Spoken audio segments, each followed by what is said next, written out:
Talking football with Bengal Jim and friends. We're talking football. We hope this never ends. Jimmy, James, and Tom are back for more. Like Joey B, we're here for season 4 with Bengal guests and stories not heard before.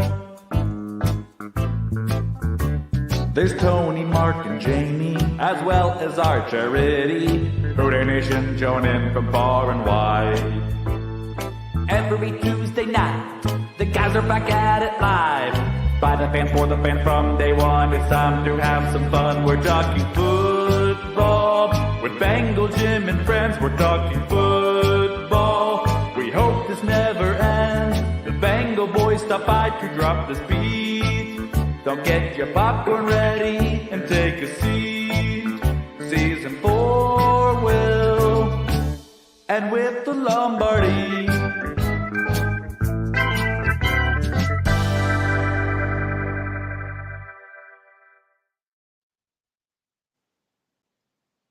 Live from the Betfred Studios in Cincinnati, Ohio, and Brownsburg, Indiana, it's Talking Football with Bengal Jim and friends.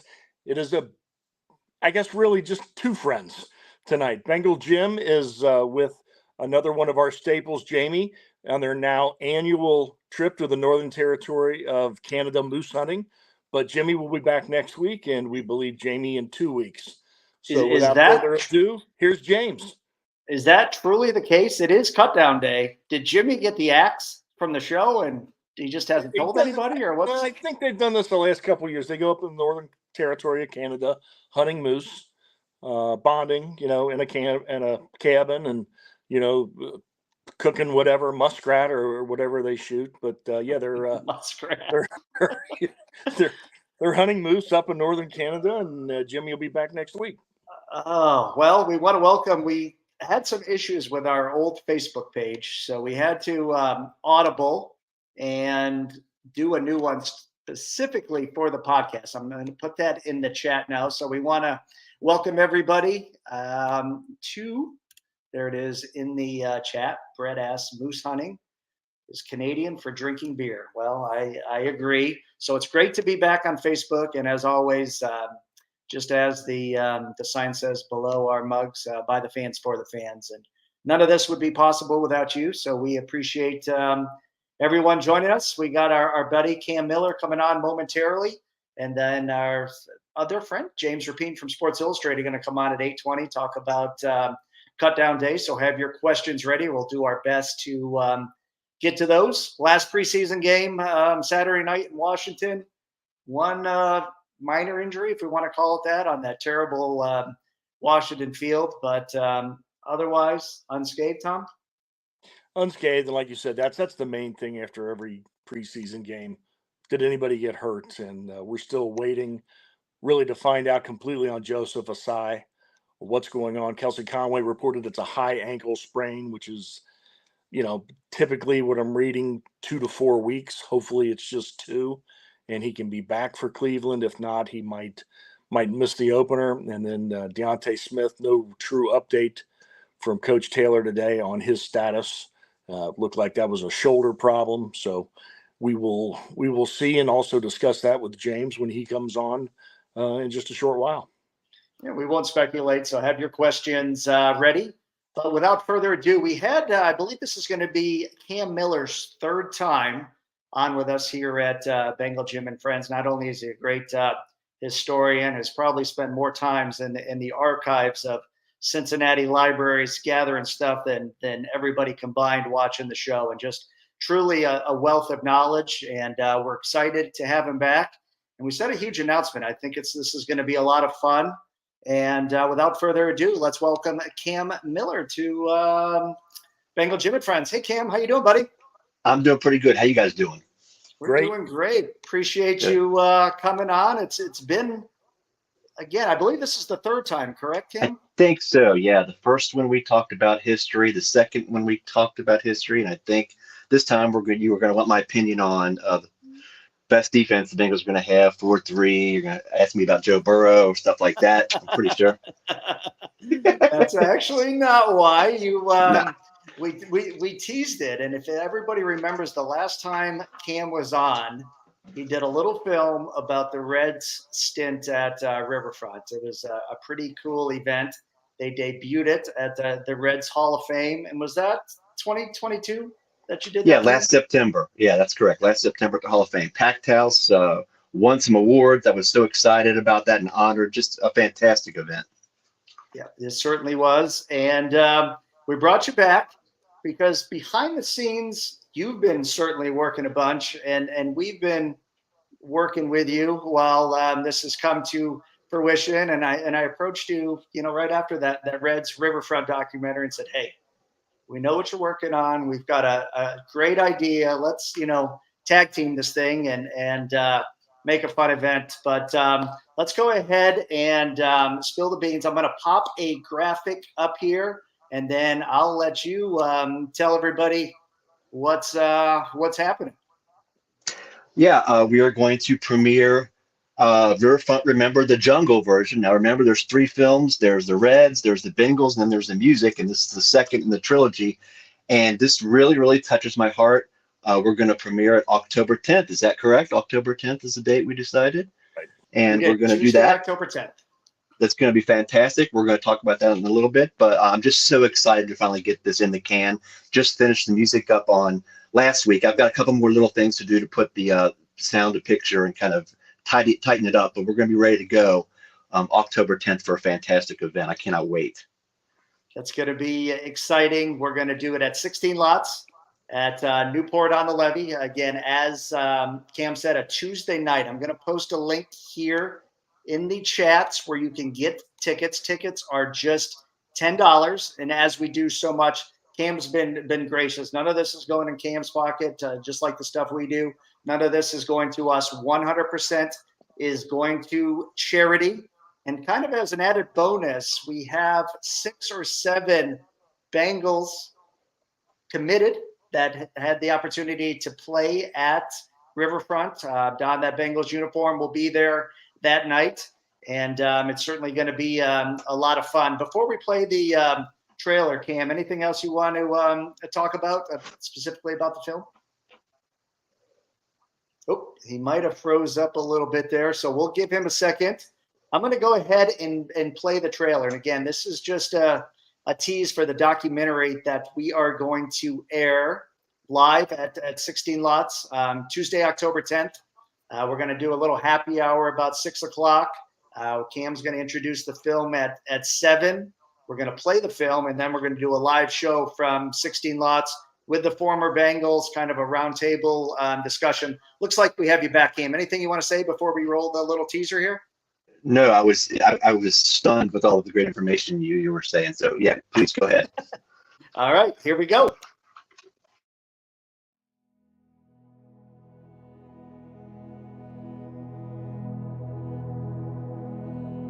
The Reds were thinking about leaving, as I remember, because there wasn't a stadium that was worthy, and yet the city had to have the second major league franchise in order to build the stadium. And that's where I came in. Anderson is back to throw. Looks, fires down into the end zone. Touchdown to Christ up in the air. And the Bengals win it in overtime on this crowd at Riverfront Stadium. Really pounding on his feet.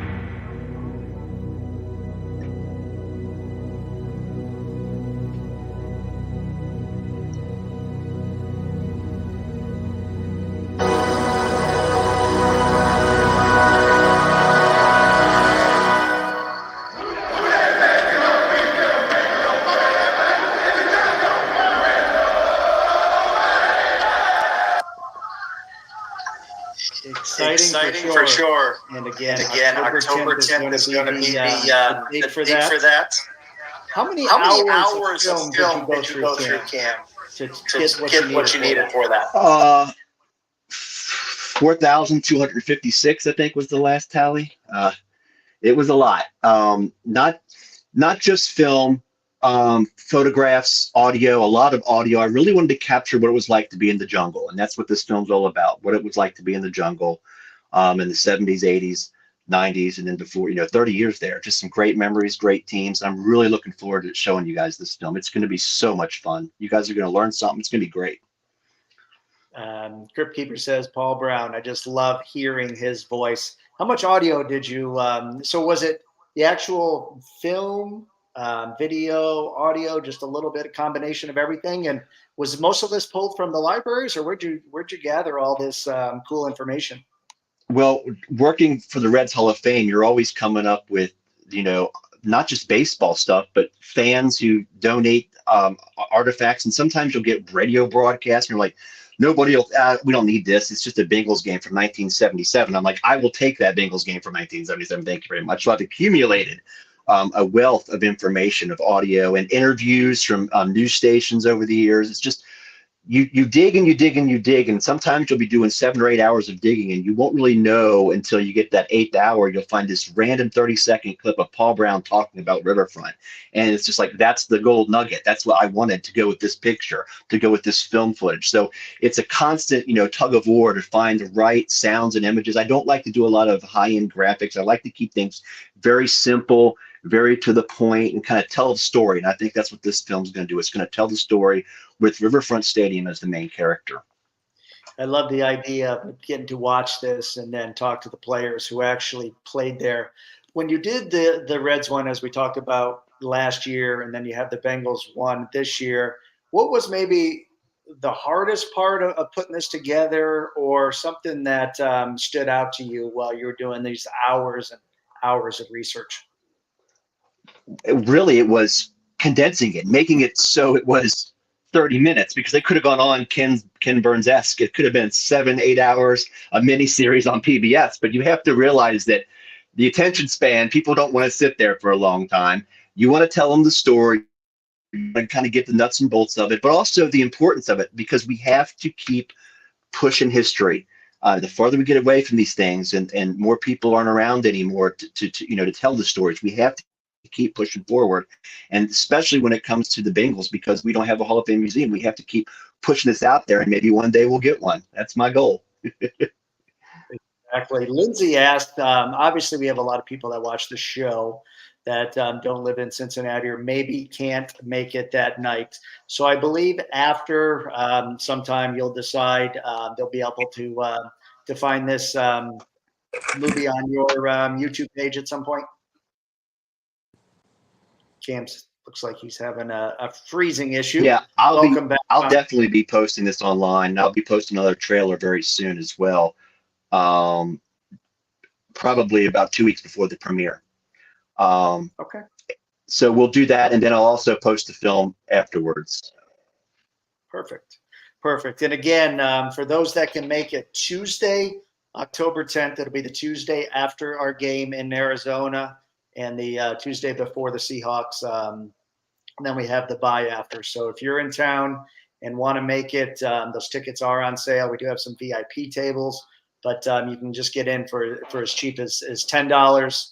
Be the first to see the film, be the first to meet Cam, see those former Bengals that will be in attendance that night, and it's going to be a lot of fun. Before we let Cam go, Tom, anything you'd like to ask? No, King, that was such a special place for any sports fan, and especially the Bengals fan. But one of the things we were teasing with a little bit when we were before we came on was the passion, just how unbelievable button down Cincinnati would come unglued for those Bengal teams, particularly in the 80s. It was a special place and a special time with special guys.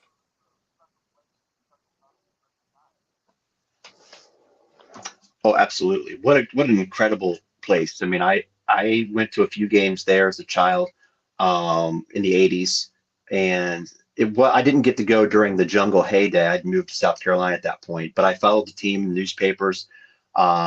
Still was a Bengals fan no matter where I ended up, and it's just an incredible feeling, like that I can still hear that sound of the crowd and feel it in my chest when I think about those teams.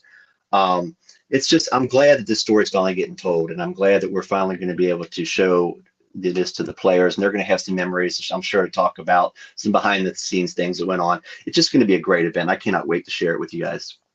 100%. And some of the feedback we've got from some of the players, I mean, they got excited when they knew this was coming back. Just That's emotions. Some of the stories that they're like, oh man, we got so many stories from that place. So it truly is going to be a fun night, Cam. As Tom said, just bringing back this history, especially to a younger generation, which there's so many new Bengals fans now. Because of the success and what's happened here lately. So, Cam, we appreciate it. We're going to be in touch. And again, mark your calendars, Tuesday, October 10th, 16 lots, Newport on the levee. The link is above. I can go ahead and post it again, but go ahead. Very good possibility. It's going to sell out. Again, 100% of the proceeds will go to a charity. We'll have more information on that. It's actually listed on the ticket too. So if you can make it, we'd love to see you there in person. And it's going to be a lot of fun. Cam, again, thank you so much for all you do. The Riverfront one was sweet. And so looking forward to the Bengals. I think as Jeff Snellen said in the comments, goosebumps. And we certainly had those just watching a 1-minute trailer. Right, and I cannot wait to share more. I'll be posting on Twitter at Miller Films, teasing some images and some audio and another trailer out. My goal now before the premiere is to find a Paul Brown hat so I can wear it to the event. That's my goal. I'll be wearing the student hat, guarantee it. All right, so we're going to hold you to that, Cam. We appreciate you. All right. Thank you very much. Have a great night, buddy. All right, Cam. Good to see Thanks. you. Thanks. All right. It's going to be a great night. That's going to be awesome. Yeah, that's going to be a lot of fun right there. And Dell's got a great view there on the levee that literally will overlook where Riverfront once stood. So, I mean, I just thought about that now for whatever reason, but how perfect is that? Basically, just to be across the river, looking where Riverfront once stood. Crypt Keeper says, "Cam, thank you. Can't wait." What before we go on to some other news? What's your favorite memory of Riverfront, Tom? There's so many, and you know, I think more than anything that those Bengal teams brought into the 80s. James, in the 70s, we would go down, and this is a great football town, and it would get loud and it would get rowdy, but it felt like you were going to a game with 57,000 people that were just leaving a meeting with their accountant. I mean, people were dressed almost for a social occasion, and that 81 team came along and really took us into the NFL. All of a sudden, we were like, watching all those other teams, the Pittsburghs, Houstons, Miamis, that we would watch every week. All of a sudden, we had our own unique chant. We had people with face paint on. We had character. And, as we went through, and then the Jungle came in 88, they would talk to opposing players. And it's a shame because a generation of Bengal fans, from the narrative being pushed by certain parts of the media and so forth in this town, weren't allowed to know about that. How wonderful and fun it was to be at Riverfront Stadium, being a Bengals fan, cheering for those teams. But there were players that used to talk about, Riverfront's one of the 2 or 3 most difficult stadiums to play in because it's so loud, because, the people are just become unglued. Yeah. And, and the personalities that we got to root for. But no, it's a special place, and I know Cam, know him well, and I know he's going to bring all of that out. The one thing we learned about with the Reds when he did the Reds one about that team even staying, is it happening, what it took to actually get that stadium there, and it's kind of alluded to that they needed another dancing partner in the Bengals, where that to push it through, and there's history on the gentleman that designed it and all that. So. It's going to be a fun night, and we look forward to. Yeah, I mean, not to interrupt, but the Reds were openly speaking and talking to San Diego. They were going to move to San Diego. That's where their minor league team was at the time.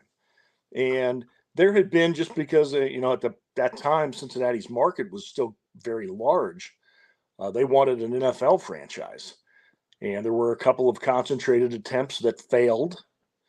And Paul Brown and Mike Brown and John Sawyer came in, along with many others, put together the proper presentation and package. And we were part of went in as an AFL team and was part of the AFL-NFL merger. So, not only did Cincinnati become a true major league city by getting the Bengals coming in saved the Reds from bolting.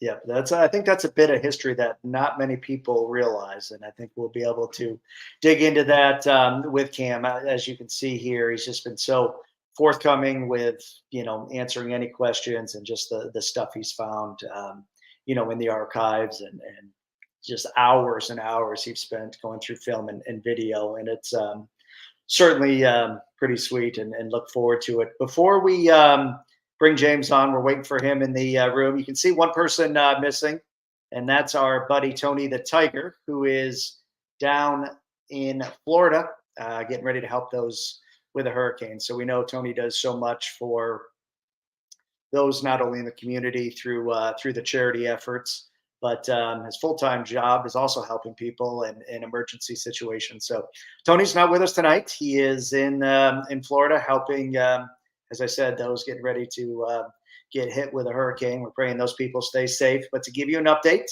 Tony sent this over a little bit earlier today. So over $44,000 raised, Tom, and we haven't even played game number 1.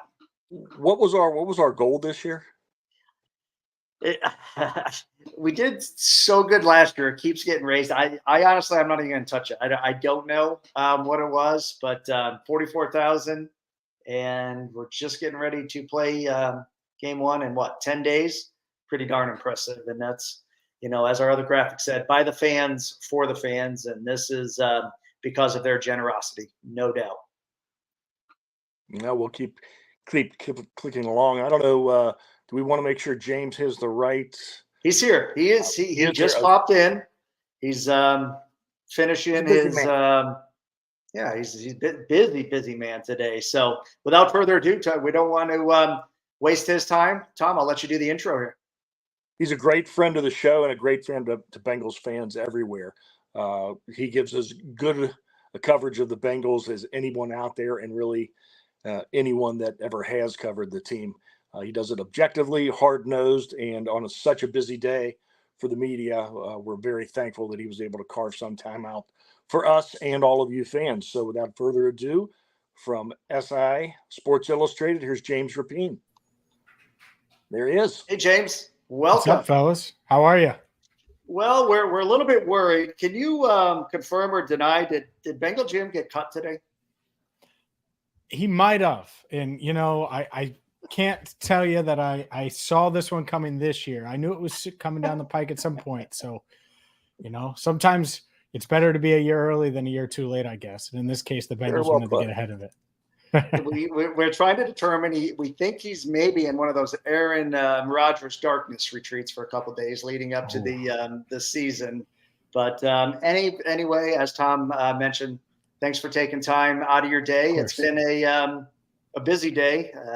We were talking a couple of days ago just how long it's been since the NFL started doing this. In years past, we would see 8 or 9 guys cut and then just keep knocking that number down. Now it's just one big slash, and here we are at 53. What? There were people commenting. Did you get a haircut, James? We got listeners in the chat room. I did. Talk about your style. Yeah, I got that fade. So it's a 2 on top, skin on the sides. I look bald on video. It's perfect. It's exactly. That's why Tom wears a hat, and bad hair day for me. That's why I got a hat on as well today. When you cut it this short, there are no bad hair days, which is the beauty. Don't mess with the Peaky Blinders, right, James? That's right. All right, Tom, we'll get into the meat and potatoes here. I'll let you start it off with James. Before you do, though, as we've always preached, by the fans, for the fans. So if you have a question for James, we'll do our best to get that popped up on the show here. And Tom, take it away. James, today Zach Taylor talked about this was his toughest cut down. Yeah. Because the roster was so loaded. And I kind of felt that interesting because I do not remember a year when ownership / management of this team has done everything they can to get this team as loaded as it can to reach and win the ultimate goal, which is the Super Bowl. That being said, so many led by you had forecasted the roster, and there weren't too many stunning cuts. I mean, there's still adjustments to come, and I'm going to ask you about a couple that raised my eyebrow. Were there any that really took you aback?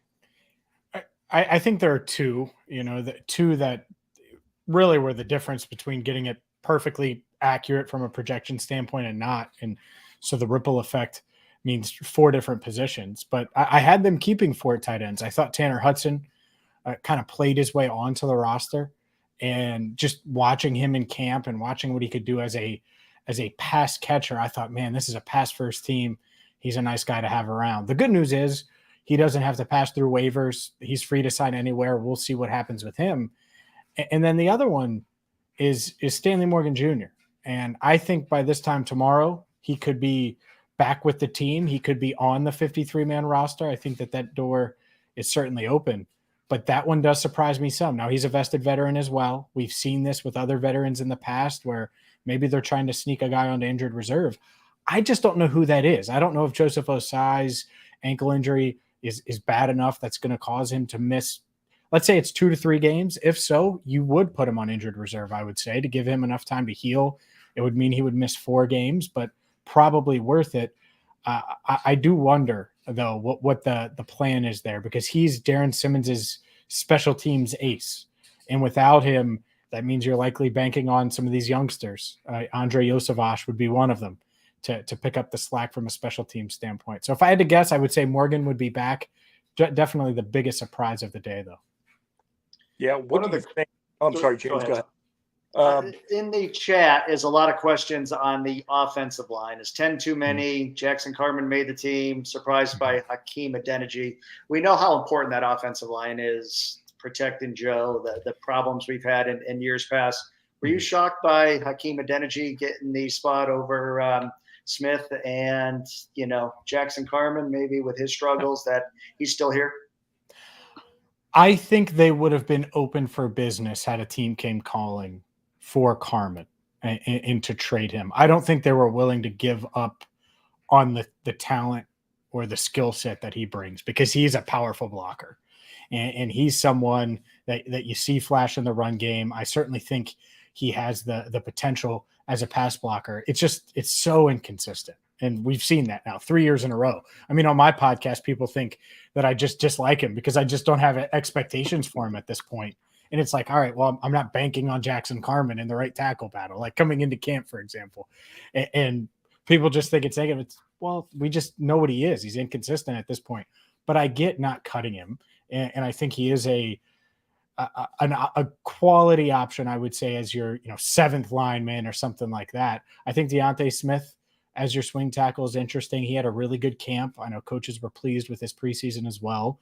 And so, yeah, Hakeem Adeniji, he's the guy of the 3 that probably has the lowest floor, or lowest ceiling, excuse me. But you know what his floor is. I think he's more established as an NFL player than these other 2 guys, and Smith and Carman. And so it didn't surprise me, but I was surprised by 10 linemen, and not shocked, because I get it. I understand. And I do wonder about Deontay Smith's left shoulder injury. So we'll see there. We haven't gotten much yet. Hopefully it's nothing serious and it's a non-issue. But the reason I was shocked was on the interior. The fact that they kept Trey Hill and Max Sharping. When it felt like it was a position battle between those 2 guys, I thought Max Sharping was going to win the job as the backup center / backup guard. I don't know what the case was. Hill had an ugly penalty again the other night. I'm surprised he's on the team as of now, and it's nothing personal with Trey Hill. I just think the penalties, along with Max Sharping kind of taking his job as backup center, maybe I was wrong on that. That's what I thought. Maybe they trust Hill more as a center, trust him to snap it more than Sharping, but they realize Sharping's too valuable to let go. I'm not sure. But, yeah, 10 linemen overall was a little surprising. Not shocking, but a little surprising. Yeah, James, I agree with you. I think anybody gets dinged up from guard, center, guard, Max Sharping is the first guy off the bench. But given that, there's been some speculation, and Zach has his philosophy. He doesn't like to play starters in the preseason. He doesn't want them getting hurt. He likes to keep their reps down so they're as fresh as they can be in December, January, and hopefully in February. Yeah. Are you worried going into the Cleveland game with the offensive line not playing any preseason games, that's going to be a problem? And are we looking at the false starts and the illegal formations and not picking up a blitz and not communicating as well? Are you that worried about that? I'm not, and I'm not because it's a veteran group. It's a veteran group, a consistent, reliable group. And Jonah Williams isn't perfect at right tackle, and I'll go from right to left, but you know what you're getting. Orlando Brown Jr. is going to stabilize that left side. We know what Kappa, Karras, and Volson bring for the most part. Now, Volson is a bit more of a wild card because I think he has more of a ceiling that we haven't seen yet, but Kappa was their best lineman on the team last year. Obviously, Karras stabilized that center spot for the first time in a while. So you're talking about a veteran group. No, they haven't worked together like Kappa and Williams haven't worked together. They haven't been on the road in game. I get that. So could there be an issue or two? Maybe. But I don't think this is like last year either, where this offensive line was just lost. I think they know what they are. They are a big, physical, power offensive line. They're not going to run a ton of wide zone like they did last year early on. And they're going to be able to pass protect at a high level. I think Jonah Williams, it could be in line for a career year at right tackle. Orlando Brown Jr., I talked with him last week. He's raving about Jonah, how he's just embraced right tackle, called him the training camp MVP. So I think that you don't even need to go that far, but I think that this offensive line is set up for success. And I would have been pretty critical had this coaching staff played anyone but Jonah. And obviously he got that one series in Atlanta. I get why. Just get some game reps at right tackle. But if you had played Orlando Brown Jr. in any of these games, what's the point? Or Karras or Kappa. Volson, I guess you could argue, but not if those other guys aren't in there. And so I think they'll be ready for week one. They've worked together. The whole entire interior is back. And Brown and Williams, they're pros. They'll be fine. Let's stay on the offensive side of the ball. James, talk about the running back position. They decided to keep Travion Williams, who didn't play a snap in preseason. Obviously, we have the rookie Chase Brown, one of the players who I think has a lot of potential. Unfortunately, it doesn't always translate on game day or if he's dressed, is Chris Evans. Glad to see he's still there. Two questions. Who's going to be that third down guy that has to pick up the blitz? And is that position maybe they're looking at the waiver wire? I think so. I think it could be all of the above. Because as of now, if the season started tomorrow and it wasn't waiver wire time, I don't necessarily know if they know who the guy is. If Travion's healthy, I think he'll get reps. At the same time, Chris Evans really showed that he was more than he had been in his first couple of years. I think he showed real growth throughout camp and practice and then obviously in preseason games as well. And don't look now, but Chase Brown looks more and more comfortable. I think he's getting more and more comfortable. You hide him. Can you imagine hiding him on the left side behind Cordell Volson, who's just a giant, and then Orlando Brown Jr., who's even more of a giant? I think he'll be able to run between those guys and be the most explosive runner in that running back room. So the days of the Mixon Pirine combo, just RB1, RB2, and 60-40 split or 55-45 split, I think those days are over. I think we're looking at 3 running backs all getting time week to week. Now, the question is which running backs, and, there's some time to answer that. I think Williams and Evans are going to kind of battle. Brown will probably be active, but maybe not. Maybe they go the other way and go with the veterans, which would be sort of a bummer because I think he is the most explosive runner in that room, like I said. As far as waiver wire, yeah, if there's a guy they view and watch and say, man, he's got the pass blocking chops that can come in here right now and give us 8-10 snaps on passing downs a game where we can rely on him if that running back needs to pass block, for sure. I just don't know who that is. And I think some of the guys that have been thrown out there are the same, 5'8" to 5'10", little guys that little, relatively speaking, of course, but littler running backs that would just kind of complement what they have now. If they could find someone that's an upgrade from that, I think they would. At the same time, I think they're comfortable rolling with what they have because odds are it's going to be a 3-back committee for most of the season, even with Mixon obviously getting the majority of the carries. Hitting back on the theme of is he ready? You've been down to practice. You've gotten to see Chidi Awuzie. How does he look? Do you think he'll be 100% with no rust on him, ready to shut down the Browns? I mean, he looks as good as he's ever looked, or as good as you could expect him to look. I guess the best he's ever looked was when he was giving rookie Jamar Chase fits that first training camp, which obviously made Jamar way better. And Jamar's gone on to arguably be the best receiver in the league. So that worked out very well. I think, no, Cheeto looks great, and I expect him to start. It's been kind of unfair because on all my various platforms for probably the past, it's August 29th, I would say the past 5 months, probably maybe 4 months, but I've unfairly said I expect him to be ready to go week 1 and acknowledged how unfair it was for me to ask that or expect that rather of a cornerback because of the way they have to plant, stop, start, jump, twist their hips, move, flip their hips the other way, keep up with Jamar Chase. He's doing it all. And I don't know if when he gets out there, he'll be the same guy he was last year because I thought he was so great last year. Maybe there is a few weeks where it takes some time and he gives up some catches he wouldn't normally give up, but I haven't seen any sign of that to this point. And so I expect him to be out there week 1. And I know there's been a lot of talk about the secondary and, oh man, the secondary is going to be worse. They're going to decline. I don't know if they're going to be worse because Cam Taylor-Britt is for real.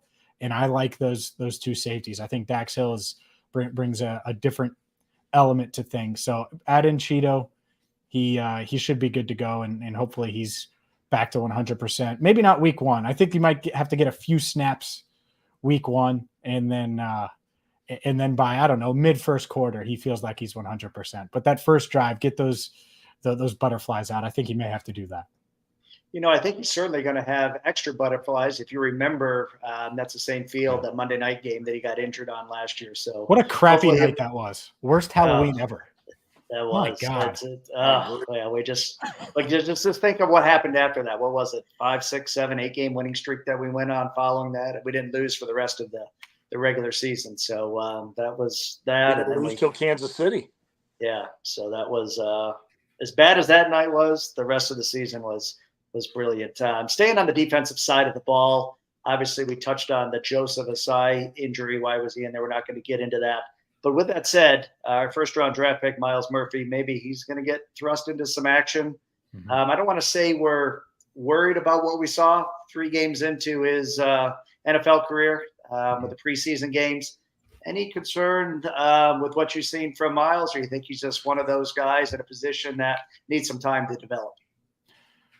No concern. I think expectations when you're a first-round pick sort of make it tough, but he was a first-round pick because of all of the tools that he brings.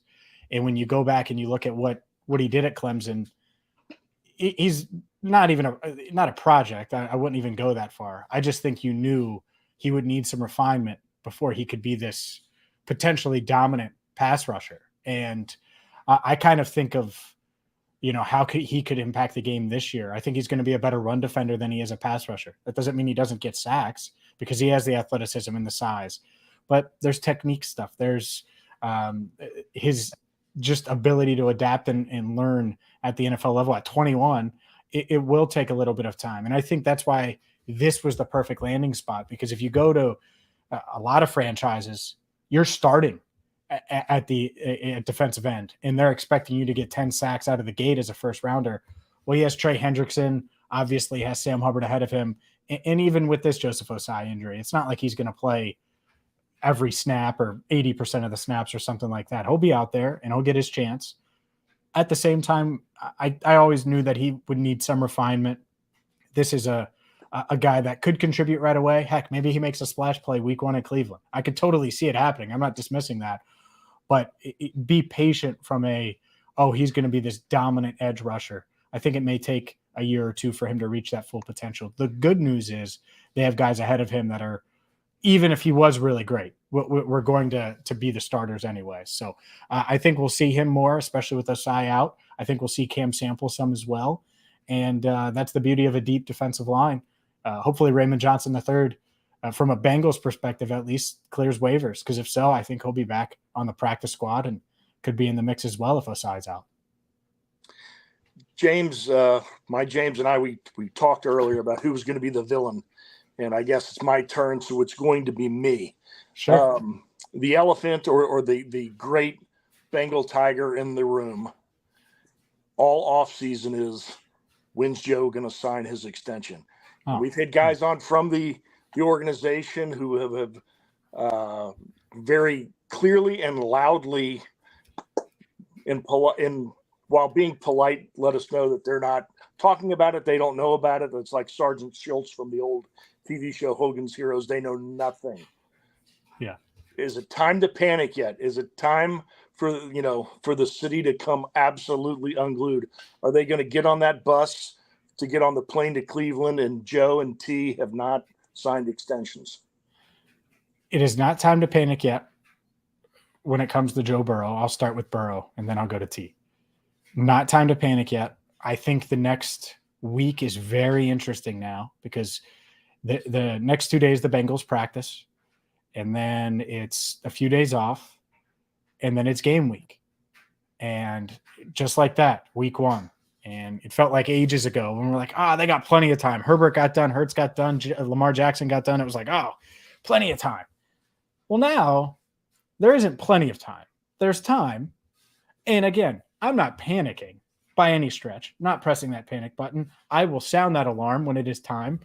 And I don't even want to necessarily say it right now, but there are some things that would happen or could happen over the next week to where you would sound that panic button or slam it or press it. That said, the deal could also come down at 8:45 tonight. It could happen.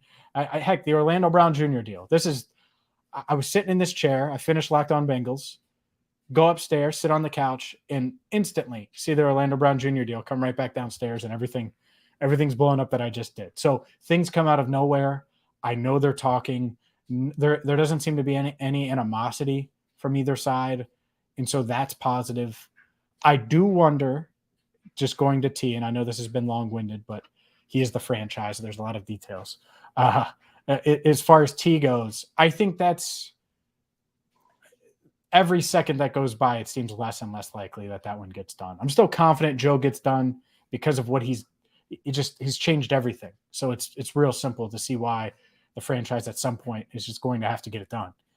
But with T, they had the tag next year. I don't know if they would make him play it out on the tag. I know this, you can't lose him like you did Bates for nothing. And you should be active in free agency every year. Maybe Joe says, hey, keep focusing on T, get that done, and then we'll talk. I don't think that's the case. That's really rare, and you got two different agents, and it just doesn't really make sense on a lot of levels. But who knows? I do think T, though, that would be the one that I wouldn't be as confident about getting done.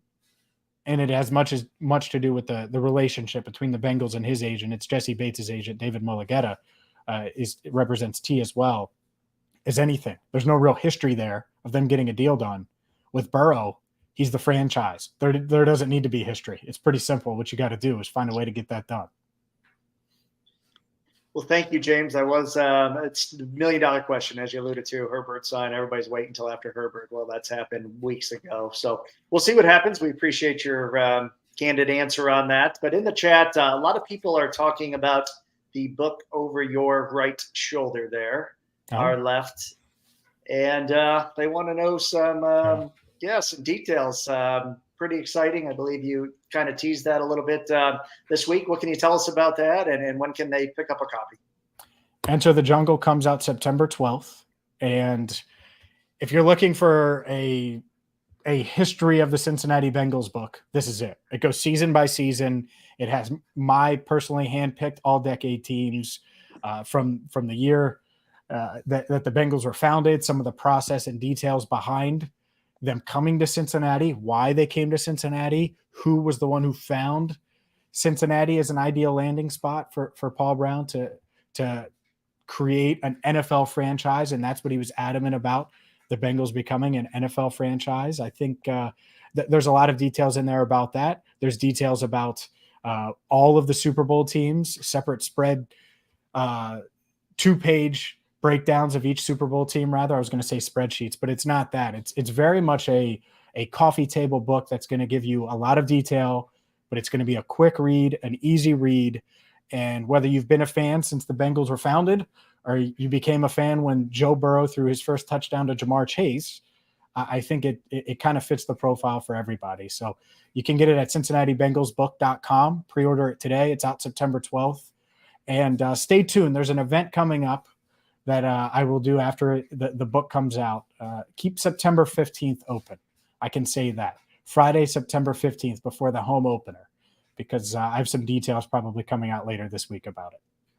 Interesting. Yeah, I don't think you probably watched our first guest, but we had Cam Miller on of Cam Miller Films, who's a great Cincinnati historian. And we announced a little bit earlier, Tuesday, October 10th, we're going to do a event for charity at 16 Lots at Newport on the Levee, where he's going to unveil his Bengals film about their time at Riverfront. So it's interesting. We got a lot of Cincinnati history going on. It kind of goes hand in hand with what you're doing with your book. Again, that's going to be Tuesday, October 10th, a little ticketed event where 100% of the proceeds go to charity. And then you're going to have yours September 15th. So Cincinnati fans are going to get their history knowledge here in the next month or so.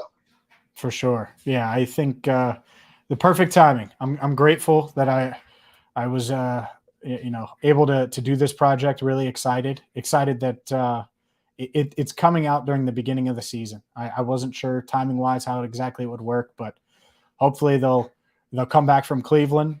The book will release and they'll be going for 2-0.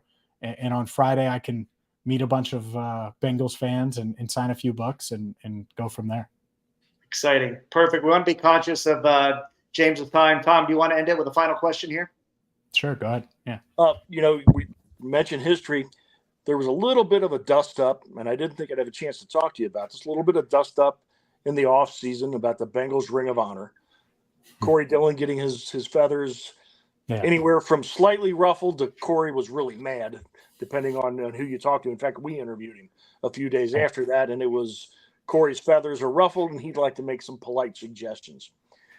With the Bengals getting a late start with the Ring of Honor, do you think you'll see a way to maybe getting, I wouldn't say accurate, I think the fans have done a pretty good job. As fans have done a pretty good job with it. A way of improving it? I mean, would there be a way to the fans continue to pick two, and then maybe off to that there's a team of Bengals management, Mike Brown, Katie Troy, members of the media like yourself, Jeff Hobson, Bengals historians, guys that even stepped down but have been here their whole life. George Vogel, Dennis Jansen, getting off to the side and saying, okay, well, this year we want to add to that class Corey Dillon or Lamar Parrish, et cetera. Do you see a way to fix it, make it better? Realistically, I think and I get it. I do understand that it's flawed because, and I was probably one of the first ones to say that aspect of it. At the same time, for years and years and years, I remember doing this right after I started allbengals.com. It was, here's my metaphorical Ring of Honor. And it was all these guys, and all of them are either nominees or in the Ring of Honor now. And I almost I keep going back to, I'm not going to complain now that they've got it. Just because it took so long. It should have happened in the 90s when no one was going, and then they could have celebrated the past. I mean, I totally get that. I understand it. It would have been way easier. It would have brought people in to acknowledge the past and the good times, and might have been a little bit of a distraction, even in the early 2000s, had they had done it. But who do you pick from a media standpoint, if you want to go that route? Do you want to really give Mike Brown another thing to deal with, or the Brown and Blackburn family? Do you want to go that route? Like, to me, it works. You're just going to have to wait a little bit. And for Corey, no one that's gotten in, and I like Corey a lot. He's the running back I remember most growing up, for the Bengals. Is there anything besides just waiting a few more years? There's no one in there that shouldn't be in there ahead of him. I believe that. I mean, Boomer could have had a great waiting this long. He's an MVP, got him to a Super Bowl. And it's only been a few years. So Corey will get in. He'll probably get in next year. And it stinks that it took this long. But I think that it's fine. Now, if they want to make it 3 instead of 2, I wouldn't be mad at that. But I don't want to complain about it every step of the way. And I think that's kind of where we're going now. And it's like, actually, it sucked not having it. for so many years. And so let's enjoy it and enjoy the past. And a lot of these guys, it sucks, by the way, that Ken Riley didn't get to see it. And that part is awful. And so I get that argument and understand it. At the same time, I don't know if you can undo the past and make it perfect. And so there's always going to be a gripe with this system. So I'm okay with it staying the way it is. If they make tweaks, that's fine too. But I'm just going to enjoy it. That's kind of been my logic. And I agree it's flawed, by the way. I think that it's been a long time coming, and I'm glad it's here. I'm thrilled it's here. They've done so much with the organization the last several years. I really ultimately my main flaw with it is it just started too late. It did. Like the Pro Football Hall of Fame itself, starting in 1960, and they have a backlog of dozens of worthy players that should be in the Hall of Fame. The first one James and I will tell you about and complain about is Ken Anderson for the Veterans Committee, and from the current modern committee, Willie Anderson. It's like we said, the committee owes us one more Ken and two Andersons, right now, but it's not realistic. So, we go from there, but no, thank you. Yeah. And I think it goes hand in hand, right? Being able to celebrate your past, I think helps. I think Ken Riley's profile has gone up a ton. Really 2017 when they celebrated their 50th anniversary when he was back. And then obviously him getting into the Ring of Honor, I think that helped him get into the Pro Football Hall of Fame. Maybe I'm crazy, but I think just having your legends in the conversation, that matters. And so with Willie Anderson, I agree with you. I think it would have been really easy to forget without the Ring of Honor and social media and all of the things that have helped him. And so hopefully that next stop is Canton. Well, James, we appreciate you coming on. I agree 100%. Obviously, the franchise is trending in the right direction. 50th anniversary, the Ring of Honor, the product on the field, the bright future that we have. And no doubt we're going up, and thank the Brown and Blackburn family for that. And on the social media side, we appreciate everything you do. We've seen in the comments here, everybody loves the Locked On episode. Everything that you do on social media, obviously a must follow for Bengals fans. We look forward to seeing that book, James. And again, it's going to be a fun year. And again, if we want to know what's going on, you're the one-stop shopping for that. So we appreciate you taking time on your busy night to join us, and we'll be following and look forward to that book release. Sounds good, fellas. Appreciate you having me. Thank you. James, Thank you. Good day. All righty. Well, we appreciate James coming on. Wealth of knowledge there. Busy day. When you go from 80, 90, whatever it was, down to 53, unfortunately, a lot of gentlemen aren't going to be strapping on football helmets anymore.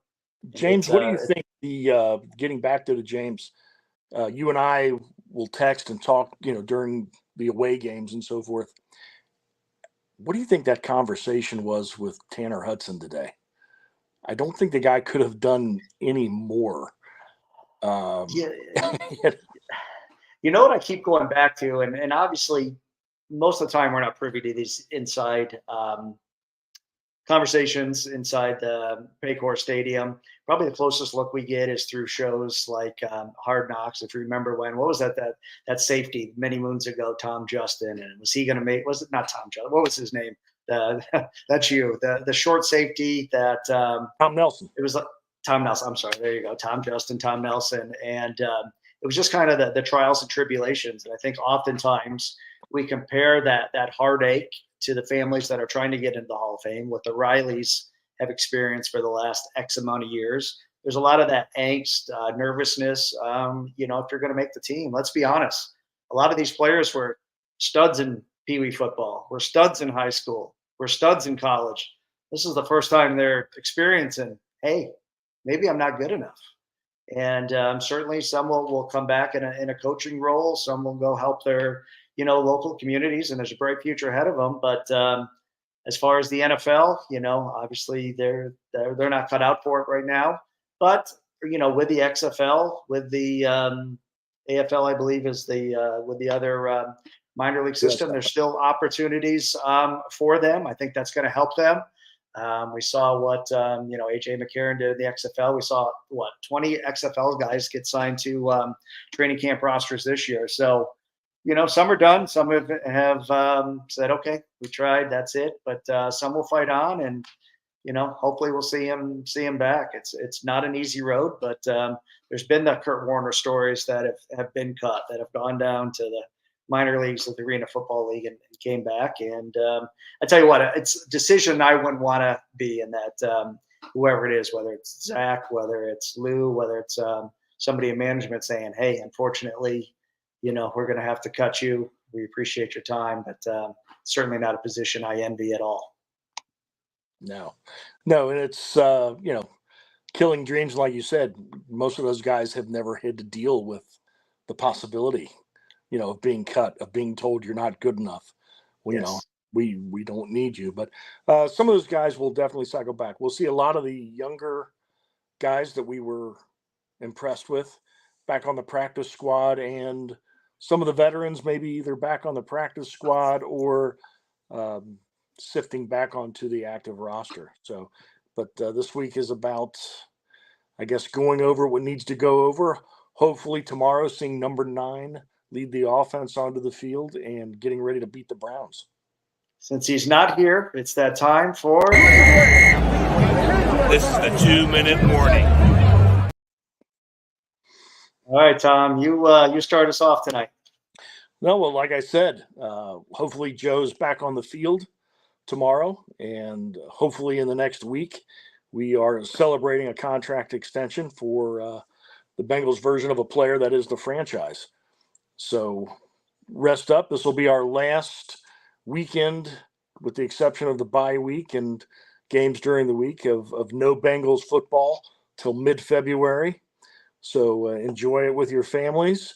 And like I said, hopefully we get a contract extension, and with that, a big fireworks celebration on the river Sunday night. James? No, we didn't even tease it. We got a big announcement for next week's guest. But before we get to that, tomorrow night, some of you may be headed down to Paycor Stadium for a Taste of the Bengals, another great event where proceeds go to the Cincinnati Free Store Food Bank, if I'm not mistaken. Correct, Tom? It is, yes. So that's going on tomorrow night. We talked about it earlier. Tony, who's down in Florida, helping those affected by the hurricane. $44,000 raised to date because of your generosity. We appreciate that. Don't forget, Tuesday, October 10th, that film by Cam Miller, Riverfront Remembered, with several former Bengals on hand. I'm going to post that ticket link in the chat again. Get your tickets. Come on down. It's going to be a fun night at 16 Lots with Cam, with that film, and with a lot of former Bengals. Let me see. Let me look at my other housekeeping things. Our next duck race is going to go to T. Higgins Charity. I guess I'm doing all Tony's dirty work tonight. Again, the winner's going to take home an autographed T. Higgins jersey. So if you haven't purchased your duck, check out our social media for that. And then one other thing, our Nashville tailgate tickets are on sale. Let me see if I can copy the link to that. I don't have that handy. But for those going to Nashville, over 300 sold already for our Nashville tailgate. You can get those tickets. Duck race, Brian, it's a week or so. Stay tuned to social media. We'll have that information. I want to say it's 2 weeks from the night, but don't quote me with Tony suddenly being down in Florida. I believe it's 2 weeks from the night. So, well, there you go. 2 weeks from tonight, and we do. Andrea posted in the comments, "Hey, you're back on Facebook." We are back on Facebook, but we have a new page dedicated specifically to this podcast. So be sure to like that page, share that page, and then you'll get up to dates when we go live. I think Tom in Pennsylvania was questioning some confusion when we're live. We're live every Tuesday night now during the season. But if you like that page, you'll stay up to date with that. And without further ado, Tom, I'll let you go ahead and announce who our guest is going to be next week right here on Bengal Jim and Friends. A big guest, and we're gracious She is gracious to give us some of her time in her busiest time of the year. She's been with us once before, but Elizabeth Blackburn's going to join us to talk about all things Bengals, from the players that we all cheer for to what is going on at Paycor Stadium this year. And like I said, every aspect of the franchise, just like she did last time she was with us. So we're very excited and pleased that she carved out a little bit of time for us. She is, and no doubt, one of the big reasons for a lot of the change we're seeing, not only community development, social media, a lot of the good stuff that's coming out. So very excited to have. Oh, Andrea says her favorite girl, Miss Elizabeth. Crypt Keeper says so. Next Tuesday night, we look forward to seeing everyone. As always, this wouldn't be possible without you. So we appreciate you tuning in live on Tuesday nights. Again, share the page. If you didn't get a chance to watch it, you can always go back to YouTube. If a friend missed it, it's all archived there. Be sure to hit the subscribe button. And everybody have a safe night. Hoo day. We'll see you next Tuesday. Hoo day.